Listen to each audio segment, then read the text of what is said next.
Video को start करने से पहले अगर आपने अभी तक चैनल को सब्सक्राइब नहीं करा है तो दोस्तों चैनल को पहले सब्सक्राइब कर लीजिए और इस साथ में इस बेल आइकन को जरूर क्लिक करिएगा दोस्तों, जिससे आपको टाइम टू टाइम नोटिफिकेशन मिलते रहेंगे। चलिए फ्रेंड्स, अब हम वीडियो स्टार्ट करते हैं। आज इस वीडियो में दोस्तों हम बात करेंगे, साइंस का टॉपिक है, वेरी इंपॉर्टेंट टॉपिक है, मानव शरीर के तंत्र की बात करेंगे, जिसमें दोस्तों आज हम डिस्कस करेंगे पाचन तंत्र को, डाइजेशन सिस्टम।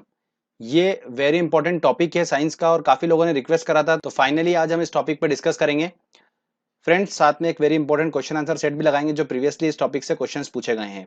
तो काफी अच्छे से मैंने समझाया, इसको डायग्रामेटिकली समझाया, आपको बहुत अच्छे समझ में आएगा और 100% आप अगर इस वीडियो को देखेंगे तो इस टॉपिक से कोई क्वेश्चन आएगा तो आप सॉल्व करके आएंगे एग्जाम में। चलिए फ्रेंड्स, हम वीडियो को स्टार्ट करते हैं। दोस्तों, मानव शरीर के तंत्र में अलग अलग टॉपिक्स आते हैं, जैसे पाचन तंत्र, श्वसन तंत्र, तंत्रिका तंत्र जिसमें मस्तिष्क के बारे में वर्णन है, और रक्त परिसंचरण तंत्र। ये चार जो टॉपिक हैं ये एक एक करके हमको समझना होंगे, तो हम मानव शरीर के सारे तंत्र को अच्छे समझ जाएंगे। और भी होते हैं बट ये चार इंपॉर्टेंट है जिससे क्वेश्चंस बनते हैं। तो आज के लेक्चर में हम पाचन तंत्र को अच्छे समझ रहे हैं, डाइजेशन सिस्टम को समझ रहे हैं, उसके बाद हम श्वसन तंत्र, तंत्रिका तंत्र और रक्त परिसंचरण तंत्र को समझेंगे। एक एक करके सारे वीडियो भी आने वाले हैं, आप बिल्कुल निश्चिंत हो जाइए। सबसे पहले हम पाचन तंत्र को डिस्कस करते हैं। चलिए दोस्तों मैं आपको सबसे पहले एक इंपॉर्टेंट पॉइंट बता देता हूं। हम खाना खाते हैं, खाना खाने के बाद जो हमारा खाना होता है वो बॉडी में जाता है और पाचन उसकी क्रिया होती है। तो अलग अलग पार्ट्स होते हैं बॉडी के, वो इस खाने को पचाते हैं। तो उन सब पार्ट्स में एक चीज कॉमन होती है, वो मैं आपको बताता हूँ क्या होता है। अगर आप ये थोड़ा सा एक लाइन समझ लेंगे तो आपको पूरा, जब मैं सिस्टम पूरा समझाऊंगा तो आपको बहुत अच्छे से समझ में आएगा। ठीक है, तो देखिए, ग्रंथियां होती है हमारी बॉडी में, इनको इंग्लिश में बोला जाता है ग्लैंड्स। ये ग्रंथियां हमारी बॉडी में अलग अलग पार्ट्स में पाई जाती हैं और ये ग्रंथियां क्या करती हैं, रस का स्त्रावण करती हैं। ग्रंथियों से क्या निकलता है, रस निकलता है, और इन रसों में क्या होता है दोस्तों, एंजाइम्स होते हैं। और यही एंजाइम जो होते हैं ये हमारे क्या करते हैं, भोजन को पचाते हैं। मतलब एंजाइम का काम होता है कि भोजन जो हम खाते हैं वो बड़े बड़े एटम में होता है, बड़े बड़े अणुओं में होता है, उसको तोड़ने का काम जो होता है छोटे छोटे पार्ट्स में, वो होता है एंजाइम का काम होता है। तो ध्यान रखिएगा, भोजन पचाने का काम जो करते हैं वो कौन करते हैं, एंजाइम्स करते हैं। ये अलग अलग पार्ट्स में होते हैं, इन्हीं को हम आज डिस्कस करेंगे और इन्हीं से क्वेश्चंस बनते हैं। ठीक है, तो चलिए हम चलते हैं। अब मैं आपको पूरी प्रोसेस समझाता हूं। देखिए, ये एक ह्यूमन बॉडी है और ये आपको अंदर का पूरा हमारा बॉडी का एक एक छोटे छोटे पार्ट्स नजर आ रहे होंगे। तो फ्रेंड्स, एक एक करके ध्यान से पहले आप प्रोसेस समझ लीजिए। मान लेते हैं आपको ये ब्लैक कलर का कोई खाना है, ठीक है, और किसी भी मनुष्य ने वो खाना खाया, तो वो मुंह से होता हुआ दोस्तों, जाता हुआ ग्रसनी से होता हुआ ये गया यहाँ पर, ये आ गया हमारा अमाशय, अमाशय से निकला और छोटी आंत में गया। छोटी आंत में काफी देर तक रहता है खाना हमारा सबसे, उसके बाद बड़ी आंत में होते हुए आयनस से ये एग्जिट हो जाता है। ठीक है, तो ये खाने की एक प्रोसेस होती है पूरी, यहाँ से ट्रेवल करता है पूरा हमारे बॉडी में। अब मैं आपको एक एक छोटी छोटी बातें बताता हूँ हर पार्ट्स के बारे में जिनसे क्वेश्चंस निकल निकल के आते हैं। तो देखिए, सबसे पहले स्टार्ट करते हैं हम मुंह से।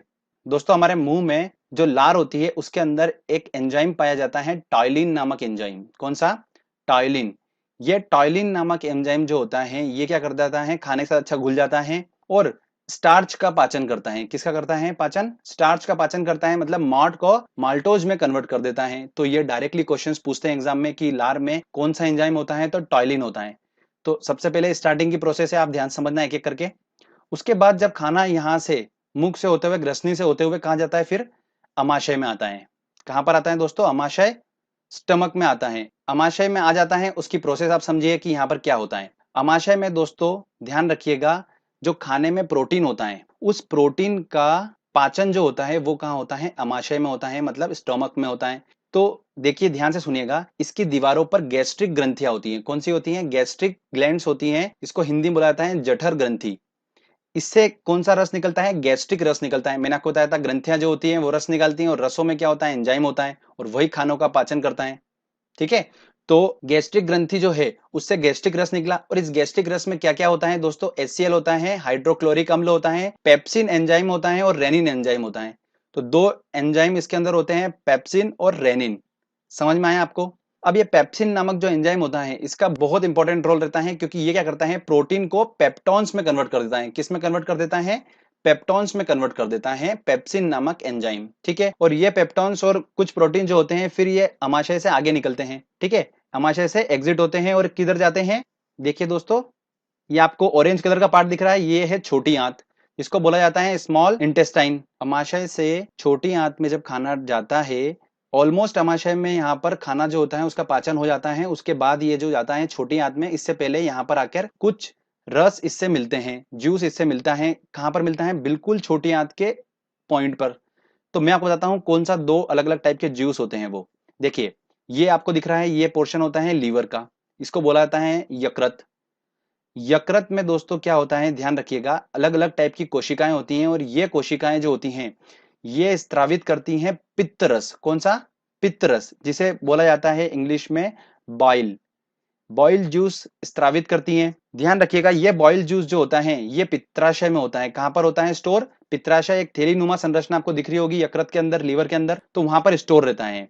और ये जो पित्त रस है ये जाकर मिलता है कहां पर? जो अमाशय से अपना पेप्टोन्स और प्रोटीन आ रहे हैं, खाना आ रहा है, वहां पर जाकर ये पित्त रस उससे मिल जाता है और फास्ट रिएक्शन करता है खाने के साथ में। अब यकृत के बारे में कुछ इंपॉर्टेंट पॉइंट्स देख लो। सबसे बड़ी ग्रंथि होती है शरीर की, कौन सी होती है? यकृत होती है। ये क्वेश्चन डायरेक्टली एग्जाम में पूछे जाए। उसके बाद ध्यान रखिए, पित्त रस का स्त्रावण कौन करता है? यकृत करता है, मैंने आपको बताया ये। यूरिया का निर्माण करने का काम भी यकृत का होता है, और इसका मेन रोल होता है कि ये खाने में जो जीवाणु होते हैं, ठीक है, विषैले पदार्थ होते हैं, उसको खत्म करने का काम कौन करता है? यकृत ही करता है, लीवर ही करता है। ठीक है, आपको ये देखो ब्लू कलर की आपको लाइन दिख रही होगी, एक आ रही है, अगला पार्ट जो हम डिस्कस करने वाले हैं अग्नाशय से, ये ब्लू कलर की लाइन आ रही है, ठीक है, और एक आ रही है यकृत से, और ये कहां मिल रही है? अमाशय के बिल्कुल एग्जिट पॉइंट पे, और जो हमारा हम स्मॉल इंटेस्टाइन पढ़ने वाले हैं छोटी आंत के स्टार्टिंग पॉइंट पे मिलती है। तो यहां समझ में आ गया आपको, लीवर से जो हमारा जूस आता है वो कौन सा है? पित्त रस है। ठीक है, अब अग्नाशय जिसको बोलते हैं पेनक्रियास, यहां से भी एक अग्नाशय रस आता है, जो कि कहाँ मिलता है? मैंने आपको बताया है, अमाशय से जो हमारा खाना, पचा हुआ खाना आता है उसके साथ मिलता है। तो अग्नाशय में क्या होता है दोस्तों, ध्यान रखिए, अग्नाशय में बहुत सारी ग्लैंड होती हैं, ठीक है, ग्रंथियां होती हैं, वो अग्नाशय रस को निकालती हैं और अग्नाशय रस स्त्रावित करती हैं। उसके अंदर क्या होता है? ट्रिप्सिन नामक एंजाइम होता है। कौन सा? ट्रिप्सिन, जो कि अमाशय में हमने डिस्कस करा, पेप्टोन्स बन जाता है प्रोटीन का, और उस पेप्टोन्स को एमिनो अम्ल में कन्वर्ट करने का काम किसका होता है? इस ट्रिप्सिन नामक एंजाइम का होता है। समझ में आया बात को? तो ये अग्नाशय रस जो होता है, और पित्त रस, यकृत से पित्त रस आ रहा है, और अग्नाशय से कौन सा रस आ रहा है? अग्नाशय रस आ रहा है, और ये आके कहां मिल रहे हैं? अमाशय से जो भोजन छोटी आंत में जा रहा है, आपको देखो एक ब्लू कलर की लाइन दिख रही होगी जो अमाशय के एग्जिट पॉइंट पे मिल रही है, यहाँ पर ये उससे आके फास्ट रिएक्शन करती है, जो हमने खाना खाया उसके साथ में, जो पचा हुआ खाना यहाँ से आता है अमाशय से, उसके साथ में फास्ट रिएक्शन करती है। फास्ट रिएक्शन करने के बाद जो खाना जो होता है कि ऑलमोस्ट पच जाता है खाना यहाँ पर, और इंटर करता है स्मॉल इंटेस्टाइन, मतलब छोटी आंत के अंदर। ठीक है, ये छोटी आंत होती हैं। और ध्यान रखिए दोस्तों एक इंपॉर्टेंट पॉइंट, कि मुंह से लेकर जो एनस तक की जो हमारी आर नली होती है, ये लगभग होती है 10 से 12 मीटर की, इतनी लंबी होती है ये। ध्यान रखिए, सबसे ज्यादा जो भाग होता है इसका, वो होता है छोटी आंत में, इस नली का। मतलब खाना जो होता है सबसे लंबे टाइम तक कहाँ रहता है? छोटी आंत में रहता है, स्मॉल इंटेस्टाइन में रहता है। तो ये क्वेश्चंस डायरेक्टली पूछते हैं। अब खाना यहाँ पर आ गया, कहाँ पर? छोटी आंत में। तो यहाँ पर इसकी जो दीवारें होती हैं छोटी आंत की, इसमें बहुत सारे एंजाइम्स होते हैं, और ये क्या करते हैं, यहाँ पर मेनली क्या होता है, जो पचा हुआ खाना आता है उसका अवशोषण यहाँ पर होता है। मतलब उसके अंदर से जल और खनिज लवणों का अवशोषण होता है, कहाँ पर? छोटी आंत के अंदर। उसके बाद जो होता है, मैंने आपको बताया था, यहाँ से खाना कहाँ जाता है? फिर बड़ी आंत में इंटर करता है, और बड़ी आंत से होता हुआ खाना जो होता है दोस्तों, ये बड़ी आंत में इंटर करता है। बड़ी आंत के बाद ये खाना एनएस से एग्जिट हो जाता है। ठीक है, बचा हुआ जो वेस्टेज होता है वो सारा एनएस से एग्जिट हो जाता है। तो ये एक पूरी प्रोसेस है, आपको समझ में आया होगा अच्छे से। अब क्वेश्चन कैसे बनते हैं, देखिए क्वेश्चन ये बनते हैं कि लार में कौन सा एंजाइम होता है, तो टॉयलिन एंजाइम होता है। बहुत छोटे छोटे क्वेश्चन बनते हैं। हाइड्रोक्लोरिक अम्ल जो होता है वो कहाँ पर पाया जाता है, तो वो अमाशय में पाया जाता है, स्टमक में। ये क्वेश्चंस बनते हैं। पेप्सिन जो होता है वो प्रोटीन को काय में कन्वर्ट करता है? पेप्टॉन्स में। प्रोटीन जो होता है पूरी प्रोसेस में काय में कन्वर्ट हो जाता है, तो एमिनो अम्ल में कन्वर्ट हो जाता है। तो ये छोटे छोटे क्वेश्चंस पूछते हैं। ये हमको सिस्टम आपको बहुत आसानी समझ में आया होगा, मैंने छोटे छोटे पार्ट्स को बताया और इंपॉर्टेंट पॉइंट बताए। बहुत सारा है पढ़ने को, बट हमको वो पॉइंट पढ़ना है जिससे क्वेश्चंस बनने के चांसेस बहुत ज्यादा होते हैं। ठीक है दोस्तों, तो ये आपको पूरा सिस्टम समझ में आ चुका है। अब दोस्तों एक पॉइंट ध्यान से सुनिए, हमने ये जरूर पढ़ लिया कि सबसे बड़ी ग्रंथि यकृत होती है, तो हमारी बॉडी में सबसे छोटी ग्रंथि कौन सी होती है वो भी हम पढ़ लेते हैं, एक छोटा सा पॉइंट है। तो वो ग्रंथि होती है दोस्तों पिट्यूटरी ग्रंथि, जो होती हैं वो सबसे छोटी होती हैं, और ये मस्तिष्क में स्थित होती है। तो इससे भी क्वेश्चंस बनते हैं। ठीक है, वेरी इंपॉर्टेंट पॉइंट है, दोनों आपको समझ में आ गया, बड़ी ग्रंथि छोटी ग्रंथि, है ना। तो चलिए, अब ये आपको प्रोसेस पूरा समझ में आ चुका है। अब मैं आपको लगाता हूं दोस्तों क्वेश्चन आंसर टेस्ट, और कितनी आसानी से आप क्वेश्चन सॉल्व कर लेंगे देख लेना। आप एक बार अच्छे से लेक्चर को समझ लीजिए, अच्छे से नोट्स बना लीजिएगा, पहले एक बार आराम से समझ लीजिए, उसका नोट्स बना लेना, और क्वेश्चन आंसर टेस्ट लगाइए, देखते हैं कितने क्वेश्चन सॉल्व करते हैं हम। पहला क्वेश्चन है दोस्तों हमारा, मानव शरीर में पाचन का अधिकांश भाग किस अंग में संपन्न होता है? देखिए मैंने आपको बताया था कि पाचन का जो सबसे अधिकतम भाग होता है वो कहाँ पर होता है? छोटी आंत में होता है। जो आर नली होती है सबसे लंबी कहाँ पर होती है? छोटी आंत में उसका पार्ट होता है। तो खाना जो अधिकांश भाग पाचन का जो होता है वो कहाँ पर होता है? छोटी आंत में। तो सी आंसर होगा। पाचन तंत्र का हिस्सा नहीं है। कौन सा पार्ट पाचन तंत्र का हिस्सा नहीं? देखिए यकृत है, पित्राशय बिल्कुल है और आंत बिल्कुल है, बट कार्निया नहीं है। तो इसका आंसर लगेगा सी आंसर। अधिकतम पोषक तत्व रक्त में कहां से अवशोषित किए जाते हैं? देखिए अवशोषण करती है छोटी आंत। तो इसका आंसर लगेगा सी आंसर। आगे और क्वेश्चन देखते हैं। अगला क्वेश्चन आता है दोस्तों, लार में कौन सा एंजाइम होता है? देखिए लार में मैंने आपको बताया था टॉयलिन नामक एंजाइम होता है, और मैंने आपको बताया था ये स्टार्च का पाचन करता है। ठीक है, मुंह के अंदर क्या होता है? स्टार्च का पाचन होता है। तो इसका आंसर लगेगा बी आंसर। पेट में भोजन पचाने के लिए निम्नलिखित में से किसकी खास आवश्यकता होती है? देखिए हवा, पानी, एंजाइम, खनिज। तो आंसर लगेगा इसका सी आंसर, एंजाइम की आवश्यकता होती है। लार किसके पाचन में सहायक होती हैं? देखिए प्रोटीन, स्टार्च, वसा और फाइबर। तो स्टार्च का पाचन में लार सहायक होती हैं। इंपॉर्टेंट क्वेश्चन है बहुत। तो इसका आंसर होगा बी आंसर। चलिए आगे और क्वेश्चन देखते हैं हम। मानव के अमाशय में एक्स अम्ल उत्पन्न होता है जो भोजन के पाचन में सहायक होता है। तो ये एक्स है। कौन सा अम्ल यहाँ पर उत्पन्न होता है? एसिटिक अम्ल, मेथेनोइक अम्ल, हाइड्रोक्लोरिक अम्ल, HCl या सिट्रिक अम्ल। तो मैंने आपको बताया था दो एंजाइम होते हैं यहाँ पर। कौन कौन से होते हैं दो एंजाइम?